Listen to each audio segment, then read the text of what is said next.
Hello and welcome to another episode of Dowsing in Moravia.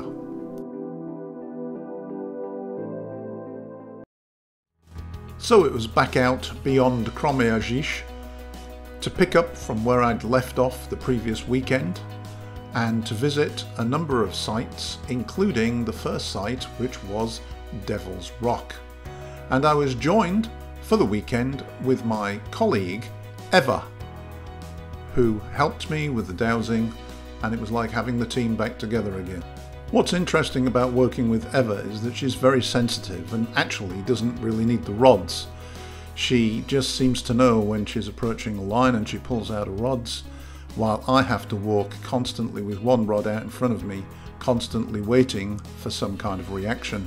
So we decided first off to take a walk up to Devil's Rock, dowsing along the way to see if we could pick up some of the lines that I'd been picking up the previous weekend. Devil's Rock on a mill line. Indeed, we did pick up several lines at several points along the way, and when we arrived at Devil's Rock, we discovered that it was on a positive line and the female negative line lay just before it in the valley below the rock. Why it's called Devil's Rock we had no idea, but the energies were quite strong and Eva certainly enjoyed connecting with the earth through Devil's Rock. Working together is always useful because you can bounce ideas off each other and verify and check things. And one thing that we've discovered is that it's much easier to differentiate between positive and negative energy lines when we're working together. For example, Eva seems to find positive masculine lines about 2 meters before I do, and I tend to find the female negative lines about 2 meters before she does. And we've decided that we can now use this as a very good way to make sure that we get the gender, so to speak, of these lines correct. Well, the Devil's Rock, just like Hrad the weekend before, is made from a conglomerate in a very coarse-grained sandstone, gritty type sandstone matrix. And this outcrop has some interesting shapes, and if you just sit there and meditate and look at these shapes, it certainly evokes certain types of images. Whether the devil is one of them, I would leave to your imagination. The walk back down brought us onto the outskirts of a town called Hrad, and there we had a couple of surprises. Firstly, we came across a natural spring, even with a mug set there to drink from the waters, that wasn't on any kind of an earth energy line, and when Eva tried to take a drink, she discovered the well was in fact dry.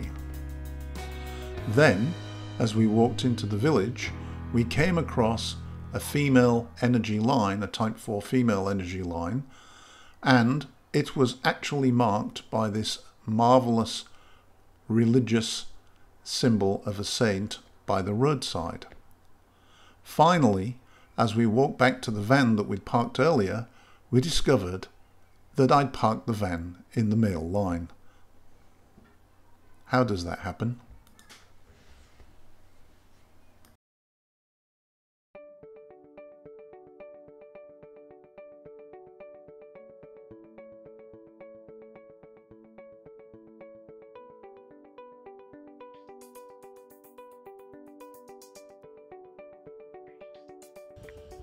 And we're parked on the mill line, of course. Ah dear, how many times has that happened? I don't believe it. From there we drove a little further along the escarpment and decided that we would visit Lukov Castle. This would take us up the same escarpment and hopefully we would find some more energy lines there. In fact, all we found was one male positive line that ran up the escarpment and through the castle itself. The castle dates back to the year 1332, during the rule of John of Bohemia, but it was likely that the castle was built in the first half of the 13th century by a Czech king. And it's also believed to have been mentioned by Constance of Hungary in her charter for the year 1235, so it may be very early. The castle has quite a convoluted history of owners and wars and goodness knows what else, and by the end of the 18th century was abandoned and slowly turned into a ruin. These days it's pay for entry and well worth a visit. The castle is slowly being reconstructed by the people that own it today, and as we visited, some of the castle was plainly being worked on, including this tower gate structure as you enter the castle. Amongst the things that have been reconstructed is a small chapel, and that chapel apparently is still used today and has a very remarkable atmosphere. We spent a few moments sitting there in quiet contemplation of the space.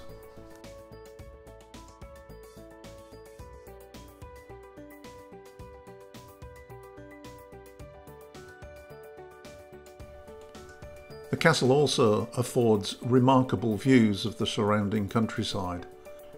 It also is at the top of a large hill that takes quite a long time and is quite steep to walk up.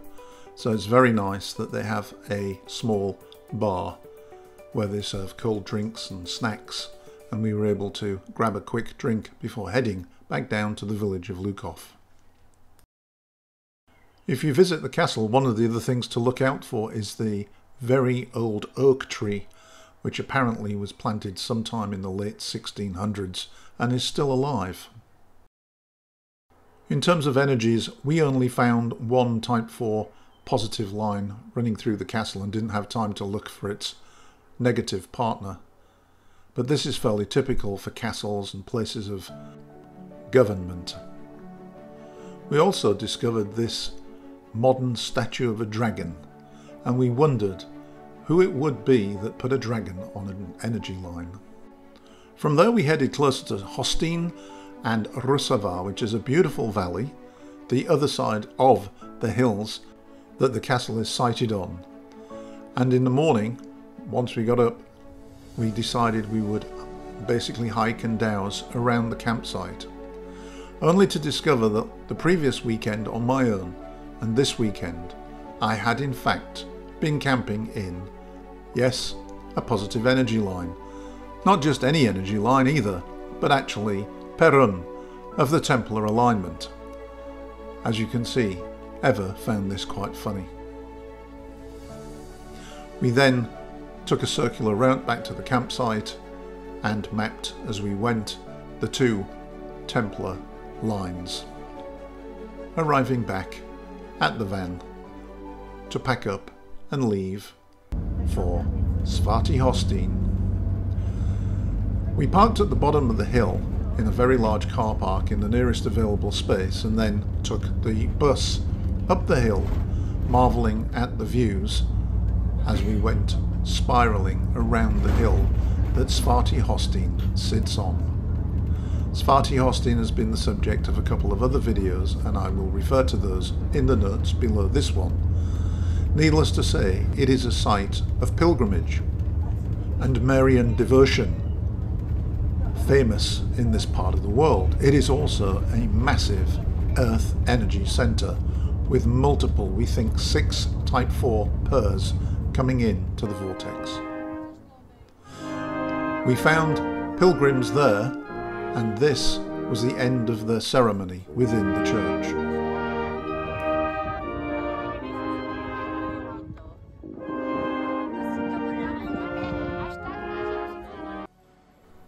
This was the energy vortex where I had my almost leaving my body experience that so emotionally overwhelmed me on a previous visit.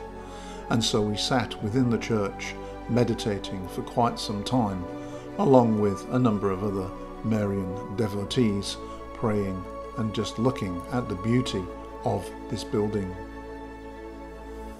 It was then that I noticed that many of them went back around the back of the altar, something I'd never dared to do, and did this time, there to discover the true story of Hostyn, the true nature of this particular site. In this 16th century design we have what purports to be Mary and baby Jesus, and the miracle of the scattered Tatar army in the valley below, saving the Slavs.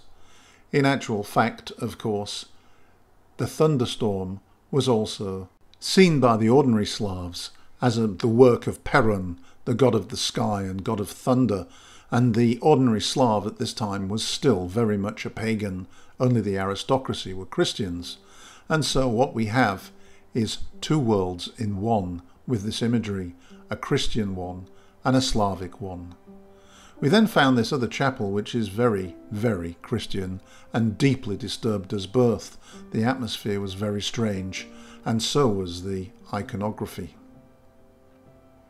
After a coffee and a nice cream cake, we decided that we'd hike down the mountain, or hill, 750 meters high, so I guess it's just a hill, and take a different route to the one that I'd taken before so that we could douse the lines.